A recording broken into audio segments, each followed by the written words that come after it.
हैं जो हमारे आज के मुख्य अतिथि हैं श्री अजीत कुमार सर, जो कि दिव्यांगजन सशक्तिकरण विभाग उत्तर प्रदेश के निदेशक भी हैं। तो सर, हम चाहते हैं कि कृपया आप जितने भी हमारे वेबिनार में उपस्थित सभी लोग हैं, जो जितने भी सदस्य हैं, आप संबोधित करें, आप अपनी जर्नी को साझा करें। और थैंक यू सर, आपके प्रीशियस टाइम में से कुछ थोड़ा सा समय हमारे इस वेबिनार के लिए निकालने के लिए। Thank you so much sir. Over to you.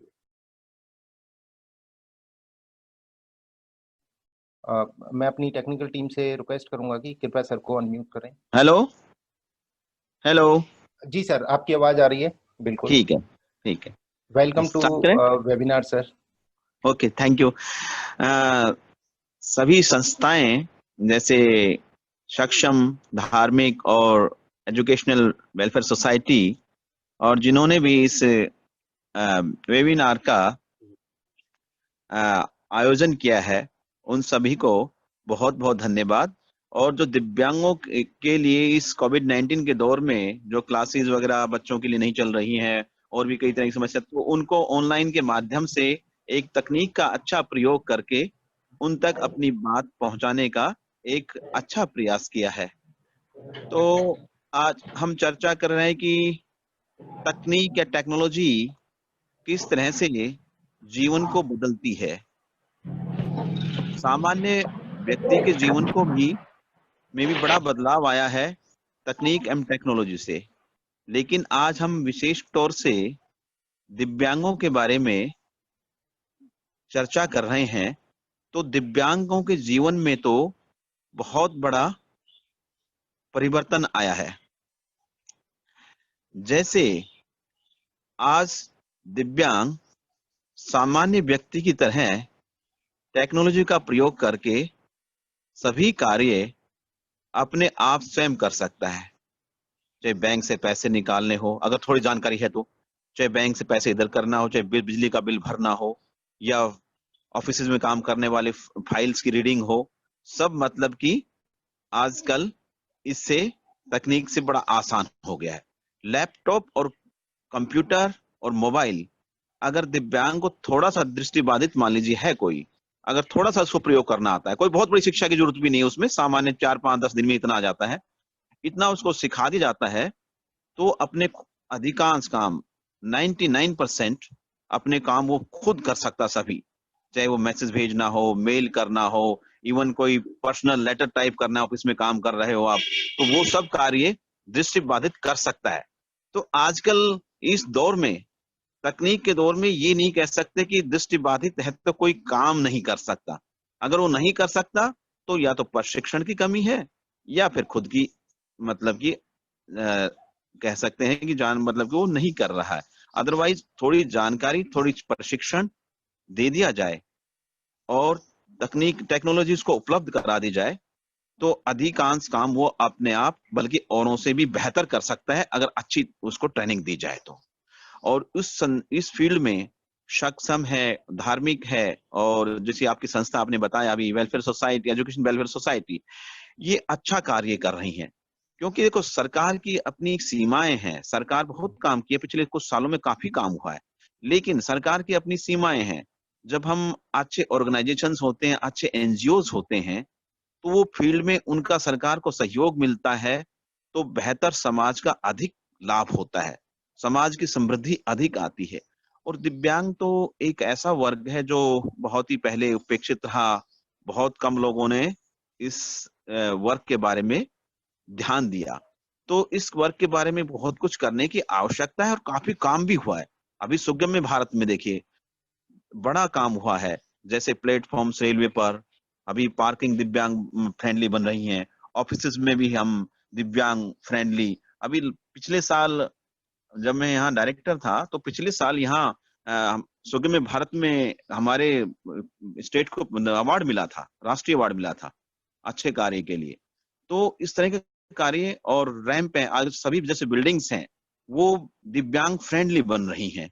तो ये सब चीजें बहुत आवश्यक हैं। जैसे ऐसे टॉयलेट्स बने जहां दिव्यांग अपनी व्हील चेयर्स को ले जा सके, वो आवश्यक है। ऐसे प्लेटफॉर्म्स, ऐसी जगह हो जहां से एयरपोर्ट्स हो, जहां अपनी व्हील चेयर के माध्यम से आराम से अपने आप किसी के बिना सहायता के जा सके। तो ये सब काफी कार्य हुआ है।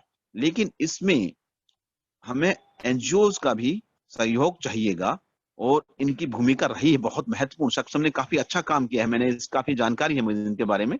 तो ऐसी संस्थाओं का अगर अच्छा कार्य करती हैं तो समाज का अधिक लाभ होता है। अभी जैसे बताया कि एजुकेशन वेलफेयर सोसाइटी की बोल रहे थे कि कोशिश की हमने और बच्चों को लाए, तो मैं यहाँ एक बात कहना चाहूंगा, क्योंकि जो चीज हम चाह लेते हैं बच्चों को खासकर, वो अवश्य पूरी हो जाती है। हम एक बार जीवन में निर्धारित कर लें कि हमें ये बनना है या ये करना है, हम उसमें सक्सेसफुल हो जाते हैं। क्यों?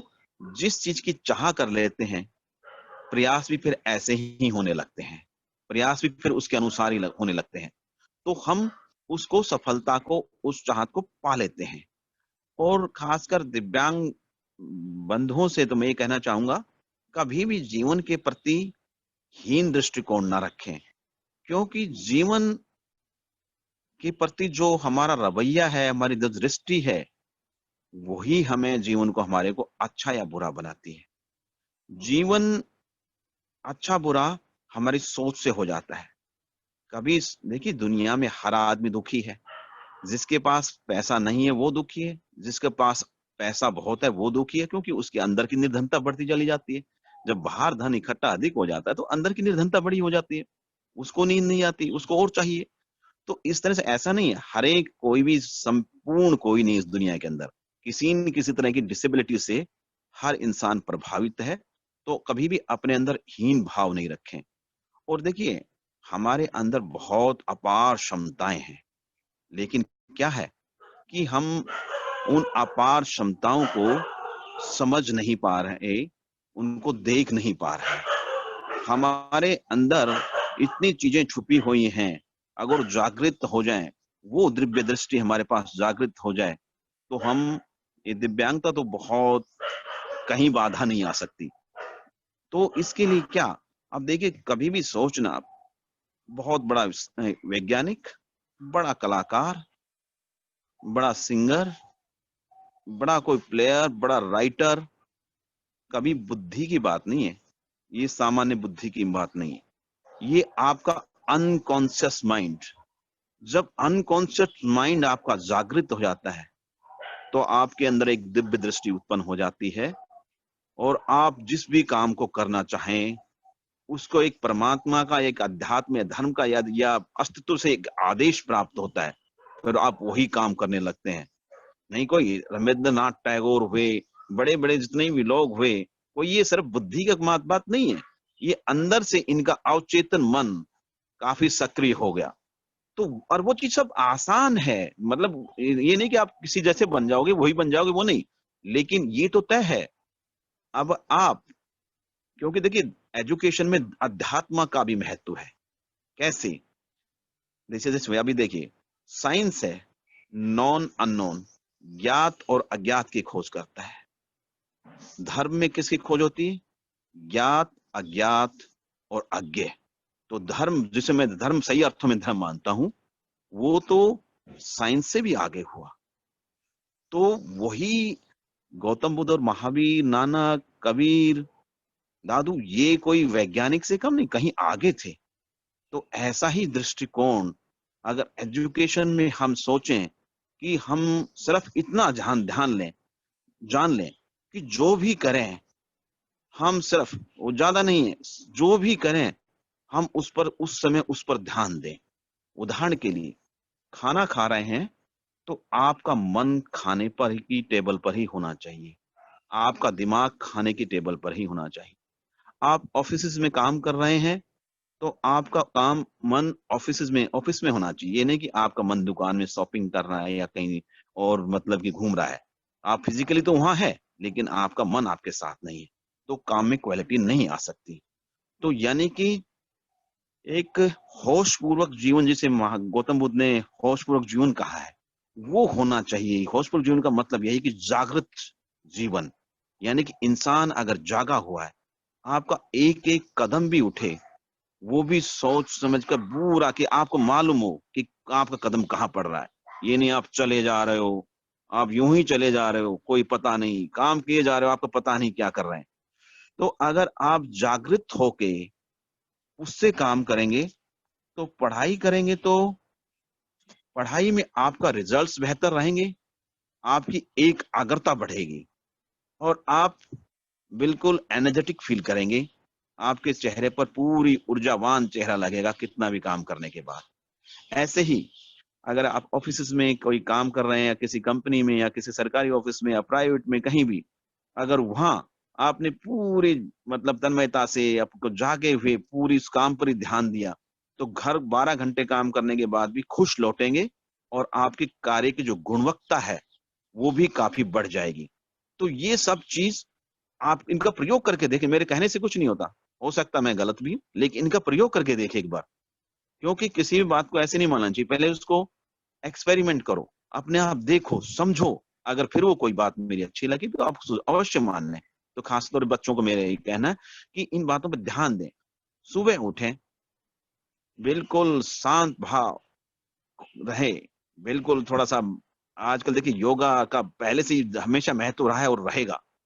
योगा, प्राणायाम थोड़ा करें, पॉजिटिव सोचें अपने बारे में। कहीं भी आपकी दिव्यांगता आड़े नहीं आ सकती और फिर ये जो संस्थाएँ कार्य कर रही हैं, इनके कार्य की गुणवत्ता भी बेहतर बढ़ेगी, आपके जीवन का स्तर भी सुधरेगा और जो काम कर रहे हैं संस्थाएँ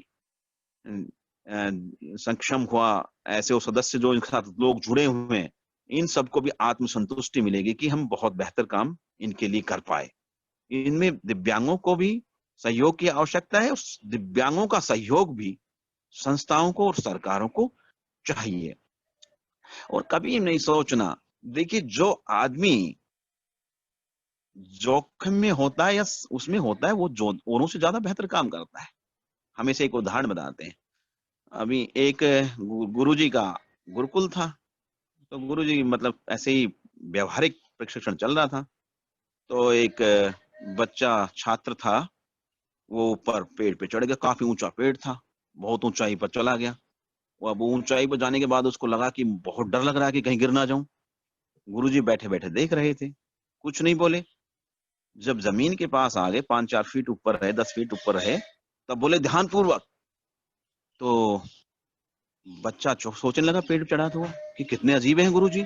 जब मेरे को खतरा था, जब मैं गिरने से मेरा जीवन जा सकता था, उस समय तो कुछ नहीं बोले और अब कह रहे हैं ध्यानपूर्वक। उतर कर उसने पूछा गुरुजी आपने ऐसे क्यों किया? तो उन्होंने कहा जब व्यक्ति जोखिम में होता है, संकट में होता है, तब व्यक्ति अपनी पूरी ऊर्जा और पूरी एनर्जी के साथ काम करता है, तो उस समय गलतियाँ होने की संभावनाएँ बहुत कम होती हैं। और जब व्यक्ति पूर्व अस्वस्थ रहता है कि कुछ नहीं होगा, तो उस समय गलतियाँ होने की संभावनाएँ ज़्यादा होती हैं। इसलिए मैंने तुमको नज़दीक आए तब अलर्ट किया कि कहीं आप सोच दो कि कुछ नहीं होगा, तो इसलिए मैंने बोला। तो गुरुजी ने इस तरह से बात को समझाया।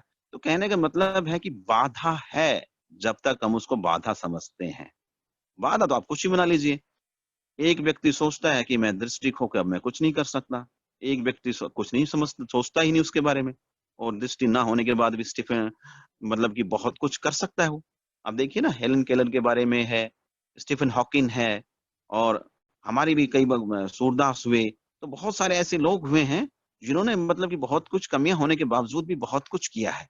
तो ये सब किया जा सकता है। सिर्फ आपको जीवन के प्रति नज़रिया समझने की नज़रिया बदलने की आवश्यकता है, सकारात्मकता की आवश्यकता है, पॉजिटिविटी की आवश्यकता है और अपने अंदर जो एनर्जी छिपी हुई है, उसको जानने की और समझने की आवश्यकता है। तब ये सब मतलब कि आप जीवन को सफल बना सकते हैं और अब तो इतना और ज़्यादा समय नहीं लूँगा मैं आप लोगों का।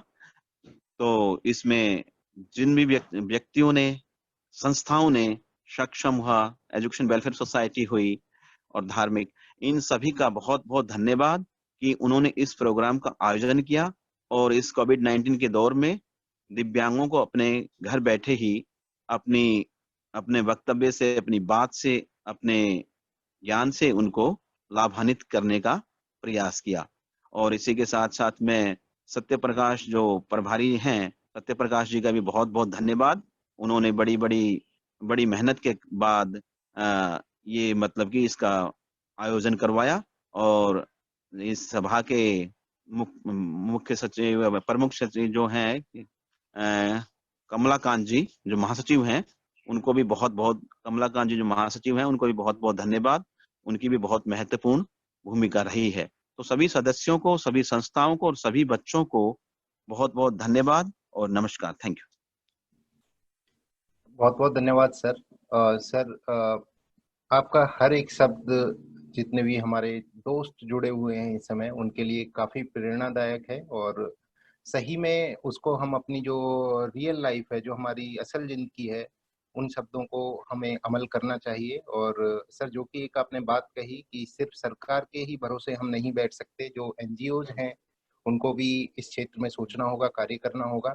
तो सर हम विश्वास दिलाते हैं कि कोशिश और साथ में जो हमारी संस्थाएँ हैं, सक्षम और धार्मिका, इस तरह हम सभी लोग मिलकर, सभी संस्थाएँ मिलकर इस शिक्षा के लिए और दिव्यांगजनों के लिए हम जो हर संभव जो भी एक प्रयास होगा, एक बेहतर उनको उस चीज़ को बनाने के लिए हम करते रहेंगे।